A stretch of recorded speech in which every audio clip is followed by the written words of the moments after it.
வருகின்றார்களே அவர்களே உடனே சென்று பொன்னு நாடாருக்கு வேளாண்மைக்கு பிறந்த குழந்தைக்கு இந்த பெயரை மாற்ற வேண்டும் சொல்லுங்கள். வருகின்றார் இந்த பொன்னு நாடார் வந்தார். வேளாளம்மா நம்முடைய குழந்தைக்கு முடிசூடும் பெருமாள் என்று பெயரை வைத்திருக்கிறாயே. இந்த பெயர் இருந்தால் நம்முடைய குழந்தைக்கு வாழ்வு இருக்காதம்மா. நம்முடைய இந்த வேளாளம்மை ஆண்டவனின் மனதிலே நினைத்தாள். மாயவன்தான் குழந்தையாக தரித்து விட்டோர் என்று சந்தோஷத்தில் இருந்தேன். நம் குலத்தில் இந்த குழந்தைக்கு முடிசூடும் பெருமாள் என்று பெயராம வைப்பதற்கு நமக்கு உரிமை இல்லையா? இந்த மன்னனோ இப்படி சொல்லிவிட்டார். இருந்தாலும் பரவாயில்லை, இந்த மன்னனோ பெயரை மாற்ற வேண்டும் என்று சொல்லிவிட்டாரே. மனோட இந்த பொன்னுநாடார் வேளாளம்மையும் முடிசூடும் என்ற பெயரை சூட்டிய குழந்தைக்கு முத்துக்குட்டி என்று பெயரை சூட்டி பண்புடனே வளர்த்து வருகின்றாள். வளர்த்து வருகின்ற போது 1, 2, 3, 4 என்று இந்த முத்துக்குட்டிக்கு வயது எத்தனை ஆகிறது தெரியுமா? 17 வயதாகின்றது. 17 வயதிலே 17 வயசு வரையும் சின்னஞ்சிறு குழந்தையில் இருந்து பெரும் பருவத்தை அடையும் வரை எல்லோருக்கும் நன்மையைதான் செய்து வருகின்றார். அதாவது தனக்கென்று எதுவும் முத்துக்குட்டி செய்ய விரும்பவில்லை. உங்களுக்கு என்ன குறை, உங்களுக்கு என்ன குறை என்று மற்றவர்களை பற்றி மட்டும்தான் யோசித்து வளர்கின்றார். குழந்தை சிறியவனாக இருந்தாலும் மனசு பெரிதாக இருக்கின்றது. கஷ்டத்தை பொருட்படுத்தாமல் பிறர் கஷ்டத்தை எண்ணி அவனால் முடிந்த உதவி செய்து கொண்டிருக்கின்றார். இதை அறிந்தார்கள் கலி நேசர்கள். நினைக்கிறார்கள் எப்படியாவது அதாவது இந்த முத்துக்குட்டி கொல்ல வேண்டுமே என்று தந்திரமாக ஒழித்து நின்று அதாவது இந்த முத்துக்குட்டி வருவரை காத்து நின்றார்கள் தோழர்கள். எல்லோரும் ஒன்று கூடி ஒரு நாள் தினத்திரி ஓடோடி வந்து சொல்கின்றார்கள், வாடா அப்பா முத்துக்குட்டி முத்துக்குட்டி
அதாவது இன்று மருத்துவாள் மரியதிரை சென்று நாம் எல்லோரும் சேர்ந்து கூடி சமைத்து விருந்தானது சாப்பிட்டு விட்டு வருவோம். சாப்பிட்டு வரலாம்னு சொல்லுகின்றீர்கள். ஆசைதான். சரி, ஆனா எங்க அப்பா விட மாட்டாங்கடா. டேய், நீ கவலைப்பட வேண்டாம், நாங்கள் உங்களை அழைத்து செல்கின்றோம் என்று சொல்லவும் இந்த முத்துக்குட்டி நேராக வீட்டிற்கு வருகின்றார். வீட்டுக்கு வந்தாலும் இன்னார் கூட தான் நான் மருத்துவமனைக்கு போறேன் அம்மா அப்படின்னு ஒரு வார்த்தை சொல்லல. அதாவது அப்பொழுதும் தன்னுடைய தோழர்மார்களை காட்டி கொடுக்கவில்லை. நேராகவே தோழர்மார்களோடு மருத்துவாள் மறையிலே வருகின்றார். மருத்துவாள் மறையிலே வருகின்ற போது இலை விரித்து அன்னமானது சமைத்து தாய்கிட்ட தோழர்மானோட மருத்துவாள் மறைக்கு செஞ்சுன்னு சொன்னா நம்ம விட மாட்டேன். ஒத்த பிள்ளை, நம்ம பிள்ளைக்கு எதுவும் தெரியாது, போய் ஏழவரம் வழிவிடக்கூடாது அல்லவா? அதனால தாயே, பக்கத்து ஊரில் திருவிழா நடக்கின்றது, நான் பார்த்து விட்டு வருகிறேன் என்று சொல்லிக்கிட்டு தோழர்மானோடு சொல்லவில்லை. அப்படியே தோழர்மார்களோடு வர வேண்டும் என்று மருத்துவாள் மறைக்கு வருகின்றான். மருத்துவாள் மறைக்கு வருகின்ற போது இந்த தோழர்மார்கள் இந்த முத்துக்குட்டி வருவதை அறிந்து அவருடைய அன்னத்திலே நஞ்சானது இட்டு அவர் வரும் முன்னாடி அன்னத்தை படைத்து வைத்திருக்கிறார். அப்பொழுது வருகின்றார் முத்துக்குட்டி. பார்த்தார் தோழர்மார்கள் சொல்கின்றார், ஏய் முத்துக்குட்டி, என்னடா ஏண்டா இவ்வளவு நேரமாக வர்ற? அம்மா கிட்ட சொல்லிட்டு வர வேண்டும் அல்லவா? உன்னதான் நாங்க பார்த்துட்டே இருக்கிறோம். நீ வந்த பிறகு நாங்க சாப்பிடலாம்னு இருந்தோம். உனக்கு தாண்டா சாப்பாடு வச்சிருக்கிறோம், நீ சாப்பிடு முதல்ல. முத்துக்குட்டியை கொல்ல வேண்டும் என்று சரி அந்த சோற்றிலே விஷம் வைத்தாள் அல்லவா? அம்மா அவருக்கு தெரியாது. சரிதான். ஏன்னா நம்பிக்கையோடு நம்மளோடு வந்திருக்கின்றோம். முத்துக்குட்டிக்கு நந்திட்ட சோறு தெரியும். தோழன் மார்கள் கொடுத்த அன்னத்தை தவிர்க்க கூடாது இந்த மனதிலே எண்ணி கையார அன்னத்தை வாயார புசித்தார். வாயார புசித்தார். தோழன் மார்கள் நந்திட்ட அன்னத்தை கொடுத்த பிறகு அவரவர்கள் வீடுதிலேயே வந்துவிட்டார். ஆனால் இந்த முத்துக்குட்டியோ வீட்டிற்கு போக வேண்டும் அல்லவா? தன்னால் நடக்க முடியாமல் தள்ளாடி தள்ளாடி நடந்து வந்து கொண்டிருக்கின்றார். நடந்து வந்து கொண்டிருப்பதை கண்டாள் இந்த வீராளம்மை. ஓடோடி சென்றாள். என் அருமை மகனே, ஏனப்பா இப்படி தள்ளாடி தடுமாறி வருகிறாய் என்று ஓடோடி பக்கத்திலே வந்தாள். அழைத்து வந்தாள். முத்துக்குட்டி வீட்டிற்குள்ளே அழைத்து வருகின்ற போது அந்த முத்துக்குட்டி ஐயா ஒரு வார்த்தை சொல்கின்றார்.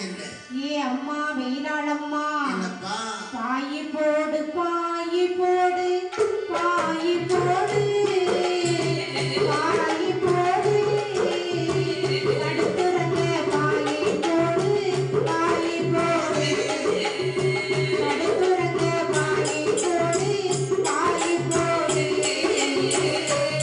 போடு பாயி போடு பாயி போடு பாயி போடு அடுத்துறங்க பாயி போடு பாயி போடு அடுத்துறங்க பாயி போடு பாயி போடு. எங்கெல்லாம் பரதுதம்மா பரதுதம்மா எங்கெல்லாம் பரதுதம்மா கதவுதம்மா நேரிழகி பாயி போடு பாயி போடு நேரிழகி பாயி போடு பாயி போடு.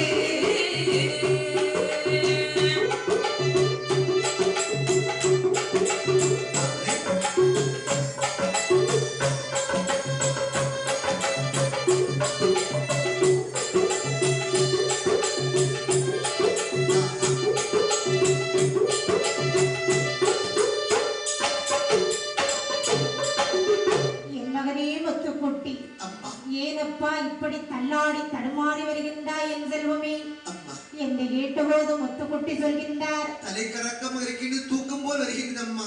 அம்மா எனக்கு பாயை விரித்துத்தாம்மா, எனக்கு தூக்கணும் போல இருக்கிறது சொல்கின்றார். பார்த்தாள் இந்த வேளாண்மையானவள் மகனெல்லாம் பதறுகின்றது. என் மகனே, உன்னை வாழ்நாள் முழுவதும் இப்போது ஒரு நாள் உன்னை பார்த்ததில்லையே செல்வமே என்று பாயை விரித்தாள். முத்துக்குட்டி இந்த பாயின் மீது கிடத்தினாள்.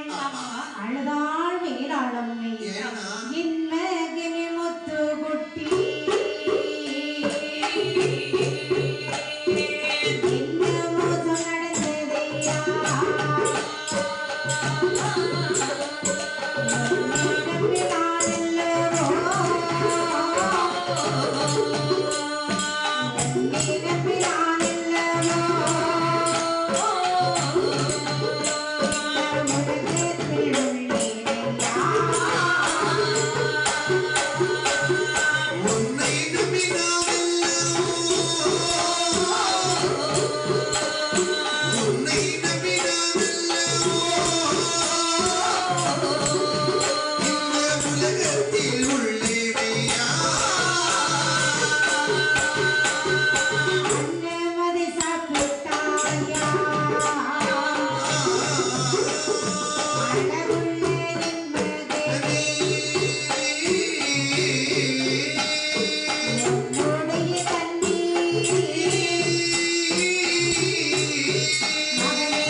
உன்னை இத்தனை நாள் இப்படி உன்னை கண்டதில்லையே மகனே. உன்னுடைய மேனியெல்லாம் பொன்னாக இருக்கிறது. யாராவது உனக்கு நந்தி தந்து விட்டார்களா? யாராவது உனக்கு அன்னமது கொடுத்தார்களா மகனே? அம்மா, தோழன் மகளோடு போக வேண்டும் என்று சந்தோஷம் போய்கொண்டிருந்து வயிறார சாப்பிட வேண்டும் என்று தோழன் மகளோடு சேர்ந்து சாப்பிட்டேன் அம்மா. அவ்வளவுதான். சாப்பிட்ட போது எனக்கு தலை கறக்கமா இருந்தது. தூக்கமாக வந்து வீடுகளில் வந்தேன். எனக்கு என்ன செய்ய வேண்டும் என்று தெரியவில்லை அம்மா. மகன் வார்த்தை கேட்டு இந்த வேளாண்மையானவள் அழுது வரவுகின்றாள். கட்டில படுத்துதான் உண்டு. ஜோதி பிரகாசம் ஒரு கொள்ளு தளர்ந்த இந்த உடம்பு அப்படி பொன்னாக மேலெல்லாம் மாறுகிறது. புண்ணாக ஒவ்வொரு நாளும் தாண்ட உடம்பு குறைந்து கொண்டே வருகிறது. பார்த்தால் இந்த வேளாண்மையானவள் என்னுடைய மகனின் உடம்பெல்லாம் இப்படி புண்ணாகுவது மட்டுமில்லாமல் உடலிலே சரியாகவே குறைந்து கொண்டு வருகின்றது இறைவா என்று வேளாண்மை அழுது விழுகின்றாள். எப்படி வாருங்கள், நாராயண தந்த பிள்ளை தந்த பிள்ளை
அந்த முத்துக்குட்டியானது படுக்கையில் ஆன பிறகு ஒரு வாய் அன்னம் கூட சாப்பிடவில்லை.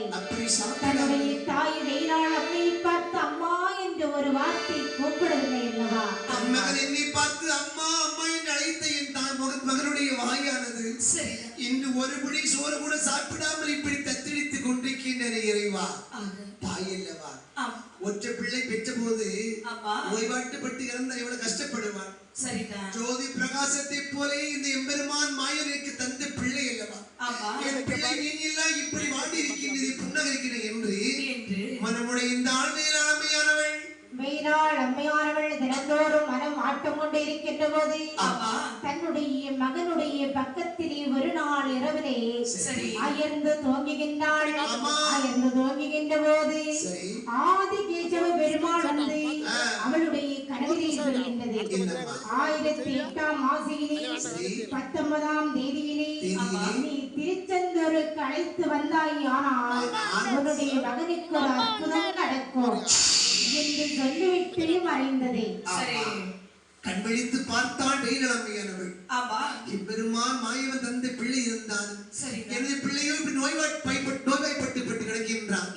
எனது பிள்ளையை குணம் செய்ய வேண்டுமானால் திருச்செந்தூர் பதிக்கும் பிள்ளையை எடுத்து போக வேண்டும் அல்லவா என்று மனம் கணித்தாள்.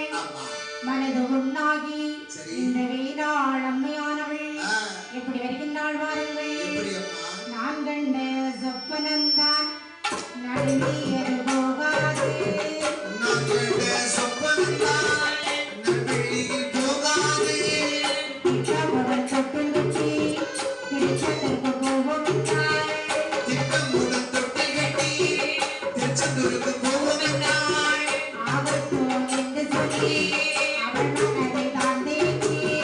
ஆகட்டும் என்று சொல்லி அவள் மனதை தான் தேற்றி. படபட வழி நடந்து படபட வழி நடந்து வாராளி வீராண்மை. மடமட வழி நடந்து மடமட வழி நடந்து ஆரோளி வீரனை